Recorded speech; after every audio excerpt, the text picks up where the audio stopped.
नमस्कार, आयन भारत देखना शुरू कर चुके हैं आप। आपके साथ मैं हूं डॉक्टर रचना सिंह।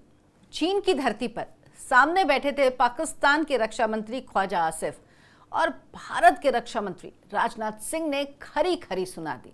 मौका भी था, दस्तूर भी था। राजनाथ सिंह एससीओ समिट के लिए चीन गए हुए हैं। चीन में एससीओ के रक्षा मंत्रियों की बैठक हो रही है, जिसमें राजनाथ सिंह ने आतंकवाद पर ऑपरेशन सिंदूर का जिक्र किया। और जब राजनाथ सिंह ये सब कुछ कह रहे थे तो सोचिए, चीन जो पाकिस्तान का समर्थन करता है, जिसने ऑपरेशन सिंदूर के दौरान पाकिस्तान को हथियार दिए, उसका समर्थन किया, उस चीन की धरती से पाकिस्तान को खरी खरी सुनाई और ख्वाजा आसिफ सामने बैठे सुन रहे थे, या यूं कह लीजिए सुनने के लिए मजबूर थे। उनके पास कोई ऑप्शन नहीं था। राजनाथ सिंह ने जब शुरुआत की तो उन्होंने पाकिस्तान का नाम नहीं लिया, लेकिन ख्वाजा आसिफ समझ गए कि बात तो पाकिस्तान की ही हो रही है। क्या कहा राजनाथ सिंह ने? उन्होंने कहा, कुछ देश सीमा पार आतंकवादियों को पनाह देते हैं। आतंकवाद के प्रति भारत का जीरो टॉलरेंस आज जग जाहिर है। इसमें आतंकवाद के खिलाफ खुद की रक्षा करने का हमारा अधिकार भी शामिल है।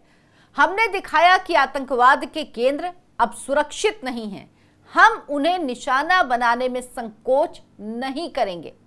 राजनाथ सिंह ये जो कुछ कह रहे थे वो पहलगाम अटैक के बाद हुए भारत ने जो किया, ऑपरेशन सिंदूर, उसके बारे में बात कर रहे थे। जब वो ये सारी बातें कर रहे थे और आतंकवाद पर सीधा सीधा हमला कर रहे थे, तब उनके सामने पाकिस्तान के रक्षा मंत्री ख्वाजा आसिफ बैठे थे और वो चुपचाप ये सब सुन रहे थे। चीन की धरती पर ऑपरेशन सिंदूर की ये गूंज सिर्फ पाकिस्तान, चीन ने नहीं बल्कि पूरी दुनिया ने सुनी।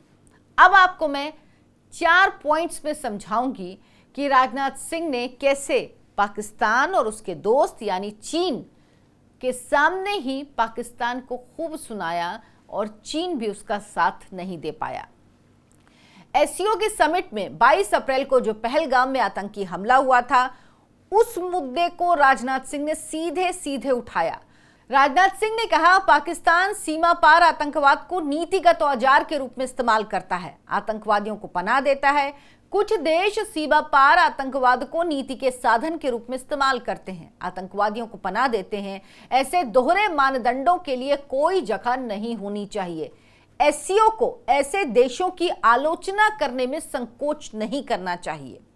शांति, तीसरा पॉइंट, शांति और समृद्धि उन परिस्थितियों में संभव नहीं जहां आतंकवाद और सामूहिक विनाश के हथियार गैर राज्य तत्वों और आतंकवादी संगठनों के हाथ में हो।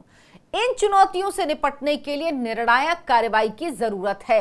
हमें इन बुराइयों के खिलाफ अपनी सामूहिक सुरक्षा और सुरक्षित भविष्य के लिए एकजुट होकर लड़ना होगा। राजनाथ सिंह ने कहा कि पहलगाम हमले के बाद हुए ऑपरेशन सिंदूर का जिक्र उन्होंने किया। आतंकवाद के खिलाफ अपनी रक्षा के अधिकार का प्रयोग करते हुए आगे से सीमा पार आतंकवादी हमलों को रोकने के लिए भारत ने 7 मई 2025 को ऑपरेशन सिंदूर को सफलतापूर्वक लॉन्च किया।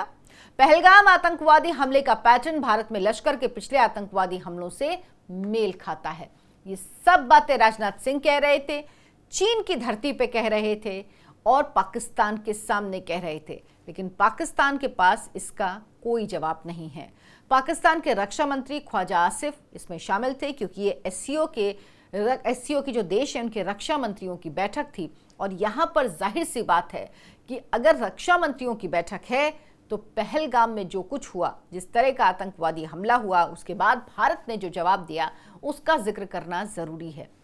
भारत अब किसी भी अंतर्राष्ट्रीय मंच पर आतंकवाद के खिलाफ खुलकर बोलता है और हमेशा से भारत की नीति रही है कि वो गुड टेररिज्म, बैड टेररिज्म को खत्म करने की बात कहता है। वो अब साफ साफ कह रहा है, वो बिहाइंड द बुशेस वाला खेल खत्म हो चुका है भारत का। अब भारत साफ कहता है कि पाकिस्तान ने आतंकवादी भेजे, उन्होंने हमारे यहाँ निर्दोष लोगों को उनकी पहचान पूछकर मारा, उसके बाद हमने ये कार्रवाई की है। अब भारत साफ तौर पर अपनी बात कहता है, खुलेआम कहता है, और पाकिस्तान शायद इस सुनने को मजबूर है। और सबसे बड़ी परेशानी ये कि सब कुछ उसको कहा गया उसके मुंह पर, और वो भी चीन में। आप क्या सोचते हैं इस पर, हमें कमेंट करके जरूर बताएं। वीडियो को लाइक करें, शेयर करें, हमारे चैनल आयन भारत को सब्सक्राइब कर लें। धन्यवाद, नमस्कार।